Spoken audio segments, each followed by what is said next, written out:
So, Delta Green. It's having a bit of a moment, isn't it? You've probably seen it mentioned online. Yeah, it's really exploding right now. Yeah, and for good reason, I think. It's a fascinating world. And that's what we're diving into today. We've got a ton of material to pull from, articles, game overviews, all sorts of things. Really digging deep into the history. Trying to give you a clear picture of what this whole Delta Green thing is all about.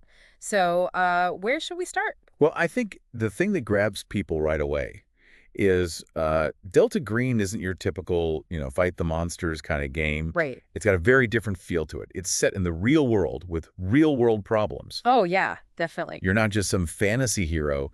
You're dealing with bureaucracy, government secrecy. Yeah. Bureaucracy. And the moral dilemmas are really complex. You're constantly facing tough choices. No easy answers in this game. Not at all. So for anyone who might be completely new to this, Delta Green, tabletop RPG, mixes cosmic horror, think Lovecraft, Oh, yeah, big Lovecraftian influence. with government conspiracies, all that fun stuff. It's a potent mix. It is. It is. And it's been around for a while, hasn't it? Since 1996, actually. Yeah. First published back then. So it's got a pretty devoted following.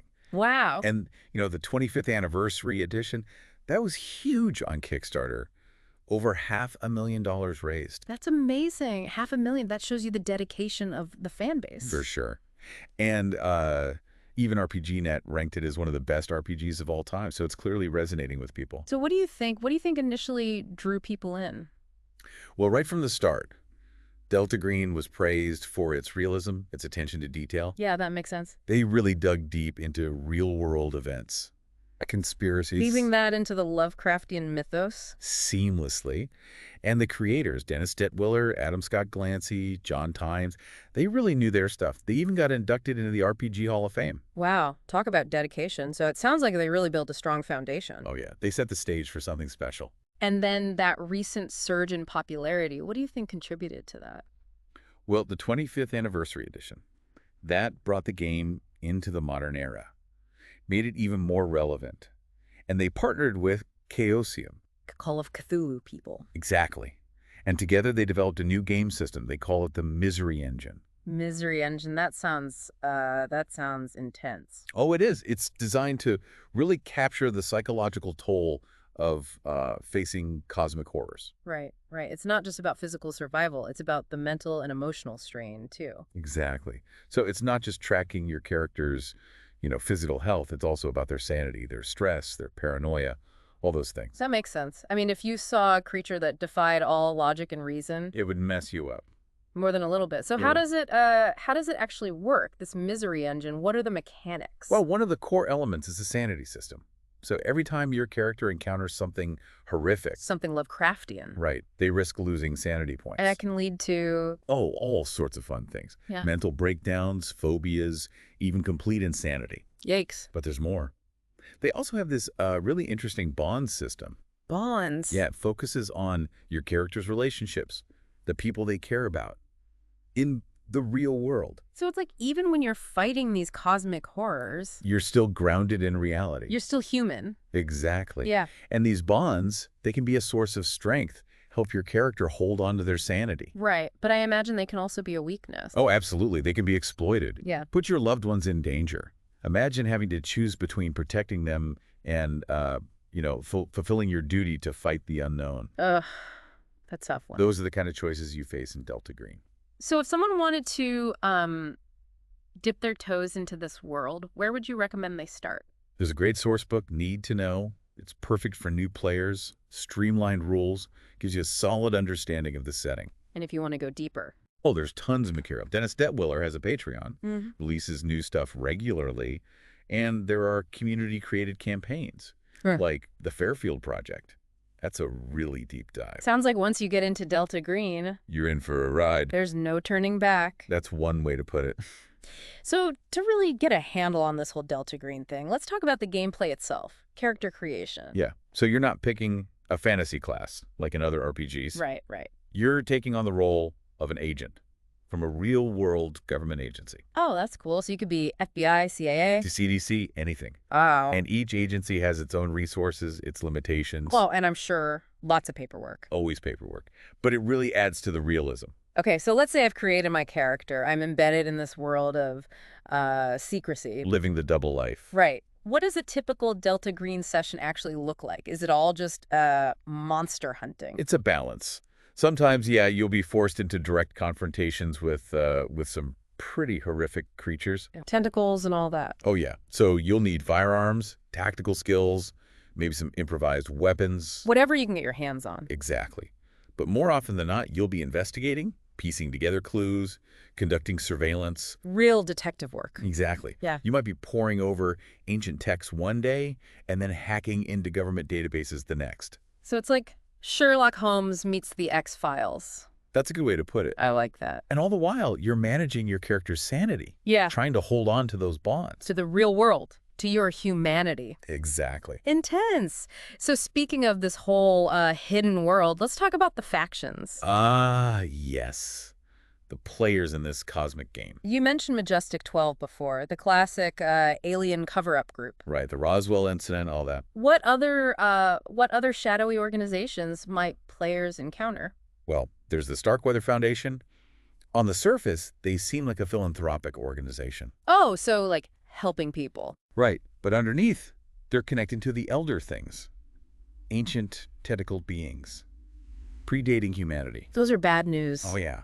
And they like to use humans as pawns. So it's not just otherworldly creatures that are the bad guys? Nope. Sometimes it's just humans with their own agendas. Power-hungry humans. Always a classic. And then you've got factions that kind of blur the lines between human and monster. Like Tiger Transit. Tiger Transit, that sounds pretty normal. They seem like a regular transport company moving stuff around. Right, right. But they're actually controlled by the Chocho people. The Chocho people. Okay, you got to tell me more about them. Well, let's just say they're not the most pleasant creatures. Toad-like, with a taste for body horror. And they're moving things all over the globe. Things you probably don't want to know about. Okay, toad people. That's a hard pass for me. I think I'll stick to investigating financial records. It's safer that way, probably. Probably. But it's amazing the depth of these factions. It's like peeling back layers of a conspiracy onion. And each layer is more disturbing than the last. And we've only scratched the surface. Oh, there's so much more. Like the Skopsi, an Orthodox sect. They've got this creepy connection to the deity Shub-Niggurath. And their practices are, well, let's just say they're not for the faint of heart. Yeah, maybe we can skip the details on that one. Probably for the best. So we've got government agencies, ancient beings, toad people, creepy cults. It's no wonder this game's called Delta Green.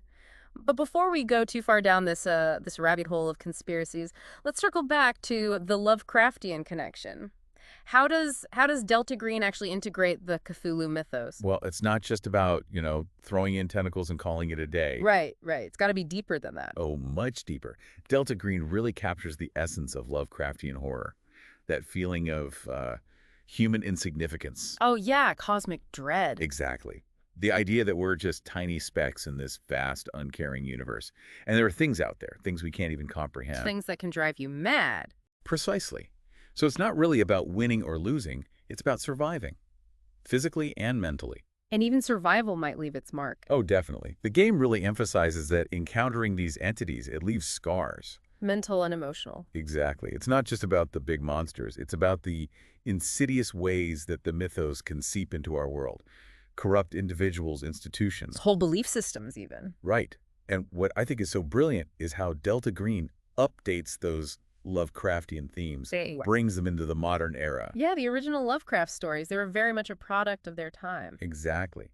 But Delta Green, it weaves the mythos into modern life. Right. Technology, surveillance, globalization, it's Lovecraft for the digital age. That's a great way to put it. And it makes sense. I mean, think about all the creepypasta stuff online. Those blurry photos, cryptic messages. It's like it could be straight out of a Delta Green scenario. It totally could. Delta Green taps into those modern anxieties, the fears that we have lurking in the back of our minds as we navigate this digital world. Okay, so we've talked about the monsters, the conspiracies, the Lovecraftian themes, but let's not forget about the core of Delta Green, the government secrecy. The cover-ups. The X-Files, but turned up to 11. Exactly. So what about Delta Green itself? What's their history? Oh, Delta Green is shadowy. Its history goes way back. Officially, it was shut down in 1971. Right. But things are never that simple. Never. The truth is out there. buried under layers of classified documents, redacted reports. And then there's Roswell, Ah, yes. the incident that, everyone knows about. Led to the creation of Majestic 12, that ultra-secret group dealing with the alien problem Right. And Delta Green really blurs the lines. between fact and fiction. Yeah. It makes you question what's real, what's not. And it doesn't shy away from the moral questions, the dilemmas of using secrecy and deception to fight these threats. Threats that most people don't even know exist. So if you were a Delta Green agent, Put yourself in their shoes. would you trust the government, your superiors, even your fellow agents? Tough questions. And then there's the even deeper stuff, the whispers of entities like fate manipulating events from the shadows, and the Karatechia, a group with ties to the occult, the darkest parts of history. These are the mysteries that keep Delta Green players coming back, Always digging deeper. always searching for answers. And sometimes maybe wishing they hadn't found them. It's a world where the more you learn, The less you know. yeah, exactly. And that's what I love about it. That's what makes Delta Green so compelling, I think. It makes you question everything. Truth, knowledge, The price of security. When Yeah. you're dealing with cosmic horror. Right. It's not a comfortable place to be. Yeah. But it's a fascinating one. And so how do you even fight something? Who barely understands. Yeah. You can't just punch your way out of this. So that's where the investigative elements come in. Right. It's not just about being a soldier or a monster hunter. It's about using your brain, thinking like a detective. An analyst. You've got to uncover the truth. No matter how disturbing it might be. Oh, yeah, there are some dark truths out there. So you're talking, classic detective work. But with a cosmic horror twist. What kind of tools do you think? Well, I mean, I'm imagining dusting for fingerprints, Sure, sometimes. analyzing blood spatter, but It's more than that. it's got It's this blend of the old and the new. Yeah. You could be, studying ancient texts in some dusty library one day. Right. And then the next, you're hacking into government databases or setting up surveillance cameras. So it's like Sherlock Holmes. Meets the NSA. Yeah. I like that. That's a good image. Right. It's using all the tools at your disposal. And the game really, it emphasizes gathering information, analyzing evidence. Connecting the dots. Exactly. It's not always about brute force. Yeah. Sometimes you got to outsmart your enemies. Especially when they're, creatures that can drive you mad just by looking at them. Yeah. Sometimes a good strategy is just to stay out of sight. Keep your distance. For sure. And because it's set in the modern world, Delta Green can really tackle those threats, those scenarios Yeah. that feel ripped from the headlines. Bioterrorism, cyber warfare. Highs of extremism, all that. Yeah, all that stuff, all those anxieties we have about the world today. But with that added layer of cosmic horror, it's like looking at the 21st century. Through a distorted lens. Yeah, where things are even darker, even more unsettling than they appear. And it makes it feel so relevant, Oh, for sure. It's a game that reflects our anxieties, but also, in a way, offers a way to process them. To confront those fears. Exactly. Even if it's just, within the context of a game. It's like therapy, but with dice. Huh. Exactly. So you mentioned technology. Yeah. How do you think Delta Green, how does it reflect the way that technology and surveillance have changed investigations? Well, I mean, think about it. Delta Green agents, they have access to all sorts of tools. Yeah. Satellite imagery, facial recognition software. They can monitor social media. They have drones. It's the surveillance state, but in the hands of, the people trying to save the world from cosmic horror. Which is, I don't know, it's a chilling thought, but it's also kind of compelling. Makes you wonder about the ethics of it all, though. Oh, for sure. I mean, do the ends justify the means? Where's the line? That's a question Delta Green asks over and over again. Where's the line between protecting humanity and sacrificing those individual liberties? Right. And there are no easy answers, And then you add in that choice, the program versus outlaw. Right. Which path do you choose? Do you stay within the system, follow orders, even when you know they're wrong? Or do you go rogue, operate outside the law, risk everything? It's a tough choice. It really is. And it adds so much tension to the game. It's not just about fighting monsters. It's about fighting for your soul, in a way. Yeah, I think that's a good way to put it. We've talked a lot about the mechanics, the setting, the themes, but we haven't really talked about, I guess, the heart of it all. Just stories. Yeah, the stories that emerge from these games. And they're incredible. I've heard tales from players that they blend action, horror, intrigue. And because it's set in our world, it just makes them feel that much more, Real. yeah, real. Relatable. Like it could happen anywhere. It could happen to you. That's what makes the horror so effective. Delta Green, it's a masterclass in taking the familiar. And making it terrifying. Exactly.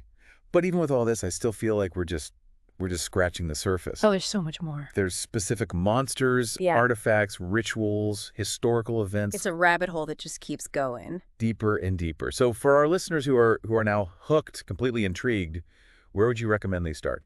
Well, we talked about need to know before. Great starting point. Yeah, for new players, lays a good foundation. Yeah. But if you're ready to, really dive in, Go all in. yeah, then the core rulebook, that's a must-have. It's got everything. Character creation, the setting, the factions, the horrors. All the good stuff. All the good stuff. And there's tons of additional material online, too. Supplements, scenarios. Campaign settings. You can even find podcasts and actual play videos. The community is really active. It's a choose-your-own-adventure into cosmic horror. That's a great way to put it. But before we go, I'm curious. What about Delta Green? What about it speaks to you? That's a good question. I think for me, it's that combination of intellectual challenge and visceral thrills. Like, I love how it makes you think, Piece together the clues, solve puzzles, make those hard choices. Right. But it also delivers those moments of, sheer terror, confronting the unknown and facing the consequences. It's a game that really gets under your skin. It does. It gets in your head, gets in your gut. It's a powerful combination. It really is. It's like you're reading a Lovecraft story. But you're also writing it. And living it. It's an experience. It is. And that brings us to the end of our deep dive into the world of Delta Green, a world where the truth is out there. But it might cost you your sanity. It just might. So if you're feeling brave, or maybe a little crazy, I encourage you to check it out. You might be surprised by what you find about the game. And about yourself. And about yourself. So on that chilling note, we'll leave you to contemplate the mysteries of the cosmos. And the shadows within. Until next time, keep your sanity close and your flashlights charged. We've talked about these horrors, these conspiracies, what it all means, but what does it say about us, about humanity? That's what really gets me thinking. Delta Green, it's like this reflection, this commentary on our own world. Right. Yeah. It taps into those fears, the unknown, the powers that be. That feeling that something's not quite right. Yeah, that things aren't what they seem. Like holding a mirror up to society. But the reflection. Distorted, Yeah. Twisted. And it forces us to look at those uncomfortable truths. The things we try to ignore. Yeah, the shadows beneath the surface. It makes you wonder. What if those conspiracy theories, The ones we dismiss as crazy. What if there's a grain of truth there? What if there are these forces, beyond our understanding? pulling the strings? Yeah. Leading us towards something terrifying. So that's the question, I guess. If you were a Delta Green agent, thrust into this world, Secrets, conspiracies. cosmic horror, what choices would you make? What lines would you cross to protect humanity? Would you trust the government? Your superiors? Even your own instincts? Could you hold on to your sanity? When you're facing the unimaginable, it's a question worth thinking about. Definitely. The choices you make in Delta Green, they're not just about, winning a game. They say something about you, Your values. your beliefs, how you see the world. It's a game that forces you to confront not just the monsters out there. But the monster within. Exactly. And I think that's what makes it so powerful, so unforgettable. It sticks with you Long after the game is over. long after you put the dice away. Well, that's it. Our deep dive into Delta Green, a world where the truth is out there. But finding it might cost you everything. It just might. So if you're brave enough, curious enough, Or maybe just a little crazy. check it out. You might surprise yourself. What you discover about the game, about yourself. And on that note, we'll leave you to ponder the mysteries of the cosmos. And those shadows within. Until next time, keep your sanity close and your flashlights charged.